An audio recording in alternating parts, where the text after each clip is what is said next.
let's say it's not JDB, it's a Yeah. different operator.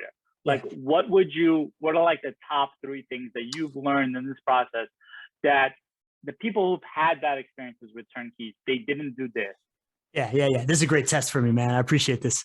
So what I have learned is that turnkey rental property investing has 5 profit centers.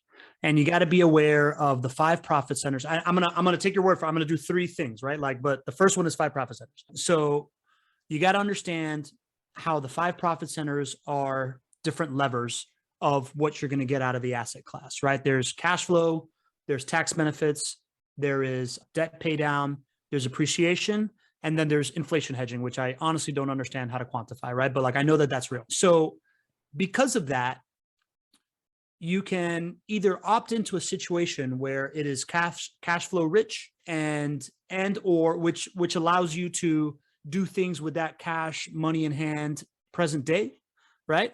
Or you can opt into situations that are, heavy on appreciation, right?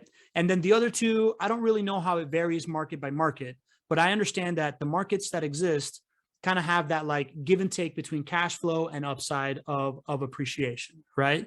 So when you're taking that stuff into account, there is a handful of cash flow positive markets in the United States, right? Where the property value and the rent price are, and like the market is going to make it so that you are cash flow positive every single month. And that to me, I have grown to understand that it's like the entry point to like, that is really heavy risk mitigation in the sense that like, if I wanted to invest in Miami in a negative cash flow market that I thought was going to just boom, right? Or like, let's call it New York or San Francisco, where I know that property is going to appreciate. If I wanted to, I could buy a property, charge less rent than what it's worth, than what my mortgage is. And eventually I'm going to make money on that appreciation and those other profit centers.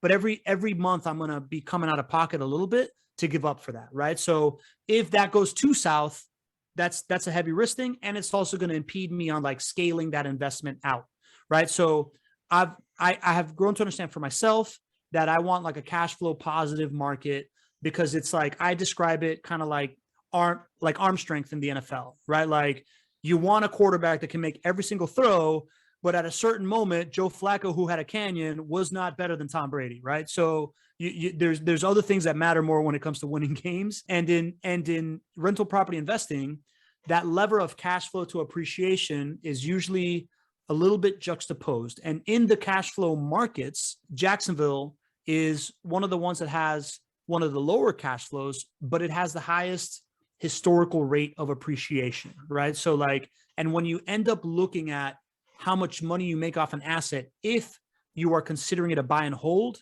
asset, something that I'm going to not touch for 25, 30 years, then you can count on historical rates of appreciation to be pretty safe, right? So Jacksonville's got this like 4.6 appreciation rate, and other markets that have heavier cash flow like Birmingham or Cleveland, they're like a 1% or something like that, right? So this still appreciates, is not as much. And if you look in the long run, that the buckets, like when it comes to like returns, if you look at a pie chart, it's like cash flow, tax savings, debt pay down is pretty constant because all you can make is back the debt. And then appreciation can be a super high lever if you take it out in time and look at your ROI, right? So that's the first thing to understand, is that those 5 profit centers exist, and that the biggest upside that you have in the long run is appreciation, and the biggest upside you have in the short run is cash flow, I guess, right? So that's one thing.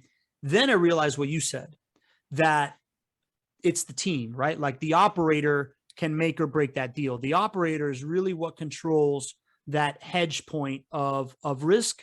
And, your short-term cash flow is going to greatly depend on, like, it's going to appreciate however the market's going to do in real estate. But that short-term cash flow stuff of like staying positive month over month is going to greatly depend on the ability for that operator to keep that place rented and to minimize turns. Because the biggest kind of like hit to you is the turn, right? Like you can predict all the other expenses of like your roof is going to go in this amount of time,